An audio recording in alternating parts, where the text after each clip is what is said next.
Number 1, जब घई साहब ने परदेस पर काम शुरू किया था तो उनके दिमाग में एक बात साफ थी। वह अपनी पिछली फिल्मों सौदागर और खलनायक जैसी भारी भरकम और तड़क भड़क वाली एक्शन फिल्में नहीं बनाना चाहते थे। उन्होंने मीडिया में बार बार यही कहा कि यह एक छोटी सी जज्बातों से भरी फिल्म है तो भारतीय संस्कारों की बात करती है। शायद उनका मकसद यह था कि लोग फिल्म से बहुत ज्यादा उम्मीदें न पालें, फिल्म की सादगी को पसंद करें।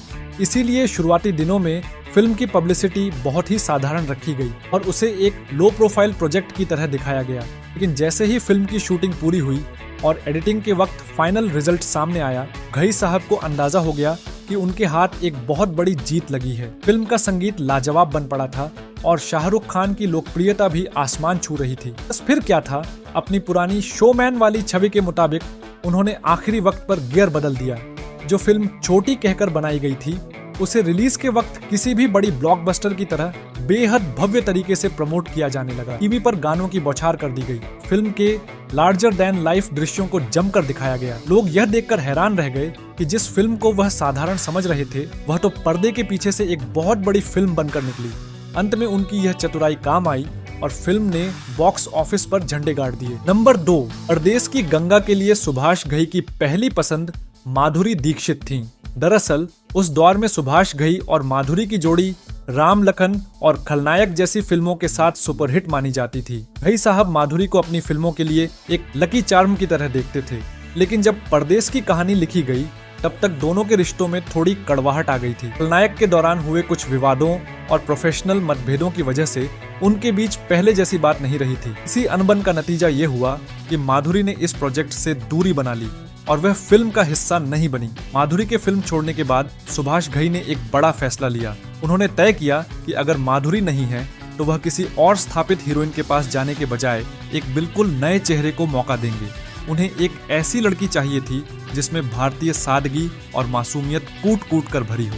इसके बाद उन्होंने करीब 3000 लड़कियों का ऑडिशन लिया और आखिरकार उन्हें रीतू चौधरी मिली, जिन्हें उन्होंने नया नाम दिया महिमा चौधरी। हालांकि यह रोल माधुरी को ध्यान में रखकर लिखा गया था, लेकिन महिमा ने अपनी सादगी से इसे इतना यादगार बना दिया कि आज भी गंगा के किरदार के लिए किसी और की कल्पना करना मुश्किल लगता है। नंबर 3, ये दिल दीवाना गाना फिल्म का सबसे बड़ा हिट साबित हुआ था, लेकिन बहुत कम लोग जानते हैं कि इस गाने की शूटिंग के दौरान शाहरुख खान सेट पर मौजूद ही नहीं थे। दरअसल उस समय शाहरुख की पत्नी गौरी खान गर्भवती थीं और उनकी तबीयत कुछ ठीक नहीं थी, जिसकी वजह से शाहरुख को अचानक शूटिंग छोड़कर दिल्ली जाना पड़ा। सुभाष घई के सामने मुश्किल यह थी कि गाने की लोकेशन और शूटिंग का शेड्यूल पहले से तय था और वह उसे टाल नहीं सकते थे। शाहरुख ने घई साहब से विनती की कि उन्हें अपनी पत्नी के पास जाना है। घई साहब ने उनकी मजबूरी समझी, लेकिन काम भी जरूरी था, इसलिए उन्होंने एक बीच का रास्ता निकाला। उन्होंने शाहरुख को सुबह सुबह बहुत जल्दी बुलाया और लॉस एंजल्स की सड़कों पर उनके कुछ जरूरी क्लोजअप शॉट्स और कार चलाने के सीन जल्दी जल्दी फिल्मा लिए। इसके बाद शाहरुख दिल्ली के लिए रवाना हो गए और गाने का बाकी हिस्सा शाहरुख के डुप्लीकेट यानी बॉडी डबल के साथ शूट किया गया। अगर आप आज भी उस गाने को ध्यान से देखेंगे तो पाएंगे कि ज्यादातर शॉट्स लॉन्ग डिस्टेंस दूर से लिए गए हैं या उनमें शाहरुख का चेहरा साफ नजर नहीं आता, सिर्फ उनकी कद काठी दिखती है। सुभाष घई के बेहतरीन डायरेक्शन और एडिटिंग का ही कमाल था कि दर्शकों को कभी पता ही नहीं चला कि पर्दे पर नाचने और दौड़ने वाला शख्स असली शाहरुख नहीं बल्कि उनका डुप्लीकेट था। ये गाना आज भी शाहरुख के सबसे आइकॉनिक गानों में गिना जाता है। नंबर 4, यह बात भी फिल्मी गलियारों में काफी चर्चा में रही थी कि शाहरुख खान परदेस के फाइनल आउटपुट से पूरी तरह संतुष्ट नहीं थे। फिल्म की रिलीज के बाद इंडस्ट्री में यह चर्चा आम थी कि हालांकि शाहरुख फिल्म के मुख्य हीरो थे, लेकिन पूरी कहानी और सारा फोकस गंगा यानी महिमा चौधरी के किरदार के इर्द गिर्द घूमता था।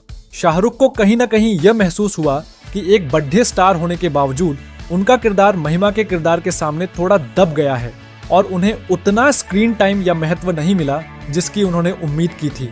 उन्हें लगा कि वह फिल्म के मुख्य नायक होने के बजाय एक सपोर्टिंग एक्टर या सूत्रधार बनकर रह गए हैं। कहा जाता है कि शाहरुख खान को यह बात पसंद नहीं आई कि सुभाष घई ने पूरी फिल्म को महिमा चौधरी की लॉन्च पैड फिल्म की तरह पेश किया। इसी वजह से दोनों के रिश्तों में एक तरह की दूरी आ गई। शाहरुख को लगा कि घई साहब के साथ काम करने में उनके जैसे स्थापित कलाकार की प्रतिभा के साथ पूरा न्याय नहीं हो पा रहा है। यही वो बड्ढा कारण माना जाता है जिसकी वजह से शाहरुख खान ने भविष्य में फिर कभी सुभाष घई की किसी फिल्म में काम नहीं किया, जबकि उस दौर में हर बड्ढा एक्टर घई साहब के साथ काम करने को बेताब रहता था। नंबर 5, ये बात बिल्कुल सच है और सुभाष घई के अंधविश्वास या कहें कि उनके एक खास पैटर्न से जुड़ी है। जब उन्होंने इस फिल्म के लिए रीतू चौधरी को चुना तो सबसे पहले उनका नाम बदलकर महिमा कर दिया। इसके पीछे की वजह यह थी कि सुभाष घई का मानना था कि एम अक्षर उनके लिए बहुत लकी है, खासकर जब बात किसी नई अभिनेत्री को लॉन्च करने की हो। अगर आप उनके पुराने रिकॉर्ड को देखें तो उन्होंने मीनाक्षी शेषाद्री को हीरो से, माधुरी दीक्षित को राम लखन और खलनायक जैसी फिल्मों से नई ऊंचाइयों पर पहुंचाया और मनीषा कोइराला को सौदागर से बड़े पर्दे पर उतारा था। इन सभी अभिनेत्रियों के नाम एम से शुरू होते थे और ये सभी अपने दौर की सुपरस्टार बनी। इसी एम अक्षर के प्रति अपने लगाव और भरोसे की वजह से उन्होंने रीतू चौधरी का नाम महिमा रखा ताकि उनका करियर भी पुरानी हीरोइनों की तरह ही सफल रहे। मजेदार बात यह है कि उनका यह नुस्खा काम कर गया और महिमा चौधरी को अपनी पहली ही फिल्म के लिए फिल्म फेयर का बेस्ट डेब्यू अवार्ड मिला। नंबर 6, असल में परदेश से पहले करीब 14 सालों तक ऐसा कभी नहीं हुआ था कि सुभाष घई कोई फिल्म बनाए और उसमें जैकी श्रॉफ ना हो। जैकी को घई साहब की खोज माना जाता था और उन्होंने हीरो, कर्मा, राम लखन, सौदागर और खलनायक जैसी लगातार कई फिल्मों में साथ काम किया था। जब घई साहब परदेश की स्क्रिप्ट पर काम कर रहे थे तो उन्हें बहुत दुख था कि इस कहानी में जैकी के लिए कोई सही जगह या किरदार नहीं बन पा रहा था। वह अपने पसंदीदा कलाकार को इस फिल्म से बाहर रखने के विचार से काफी परेशान थे। उस समय बॉलीवुड में यह चर्चा बहुत जोरों पर थी कि भले ही जैकी फिल्म में एक्टिंग नहीं कर रहे हैं, लेकिन घई साहब उनका मोह छोड़ नहीं पा रहे हैं।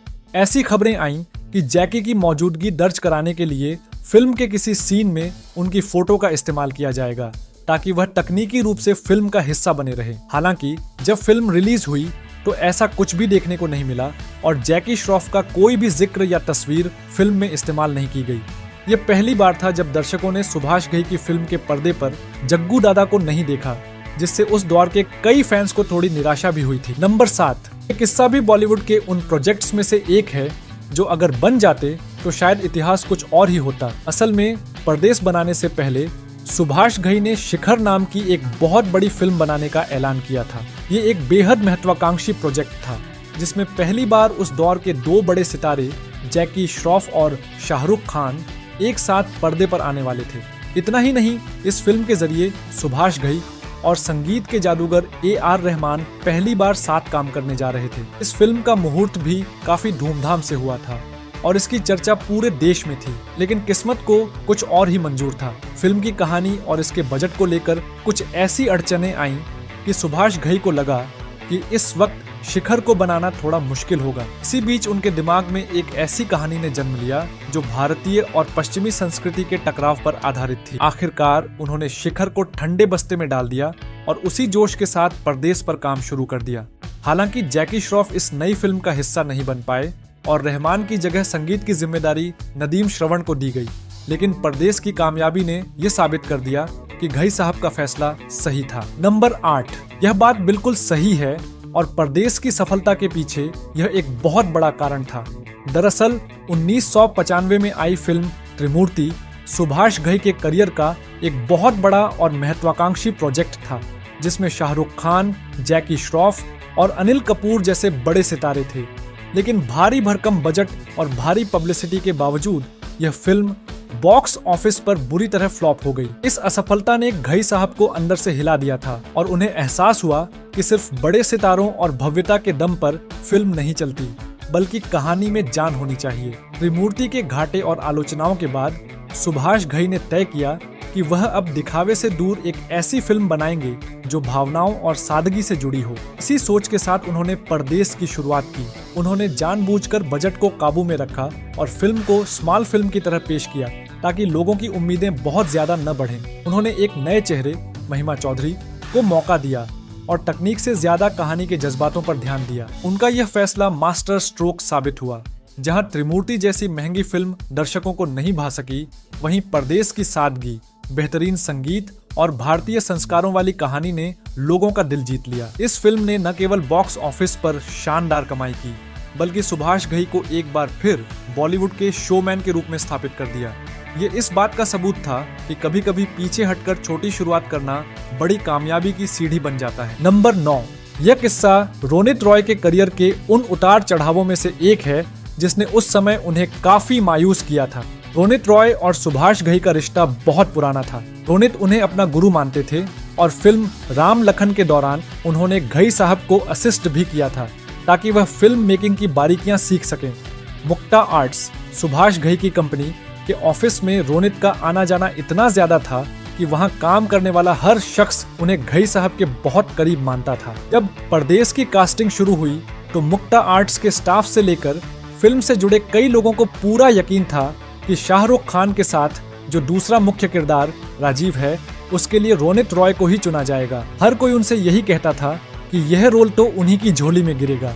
खुद रोनित को भी इस बात की काफी उम्मीद थी क्योंकि वह लंबे समय से घई साहब के साथ जुड़े हुए थे और उनके काम करने के तरीके को बखूबी समझते थे। लेकिन जब फाइनल कास्टिंग की घोषणा हुई तो सबको बड़ा झटका लगा। सुभाष घई ने उस रोल के लिए एक बिल्कुल नए लड़के अपूर्व अग्निहोत्री को चुन लिया। अपूर्व उस समय एक मॉडल थे और घई साहब को लगा कि उनके विदेशी लुक और स्टाइल वाले किरदार राजीव के लिए अपूर्व ज्यादा फिट बैठते हैं। रोनित रॉय के लिए यह काफी दिल तोड़ने वाला अनुभव था क्योंकि उन्हें लगा था कि उनके मेंटर उन्हें यह बड़ा मौका जरूर देंगे। नंबर 10, यह जानकारी भी काफी दिलचस्प है और बहुत कम लोग जानते हैं कि परदेस में अर्जुन का जो किरदार शाहरुख खान ने निभाया उसके लिए सुभाष घई की सबसे पहली पसंद असल में सलमान खान थे। उस दौर में सलमान खान की चॉकलेटी बॉय वाली इमेज और उनकी जबरदस्त फैन फॉलोइंग को देखते हुए घई साहब को लगा था कि वह अर्जुन के शांत और वफादार किरदार में बहुत जंचेंगे। सलमान खान को यह रोल ऑफर भी किया गया था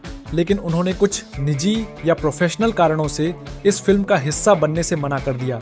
हालांकि आज तक यह साफ नहीं हो पाया है कि सलमान ने यह फिल्म क्यों छोड़ी। कुछ लोग कहते हैं कि शायद उन्हें अपनी भूमिका से ज्यादा फोकस गंगा के किरदार पर लगा, तो कुछ का मानना है कि उस वक्त उनके पास दूसरी फिल्मों की डेट्स नहीं थी। सलमान के मना करने के बाद ही यह फिल्म शाहरुख खान के पास गई। मजेदार बात यह है कि उस समय शाहरुख और सलमान के बीच एक स्वस्थ कंपटीशन चलता था और इस फिल्म की ब्लॉकबस्टर सफलता ने शाहरुख के करियर को एक नई ऊंचाई दी।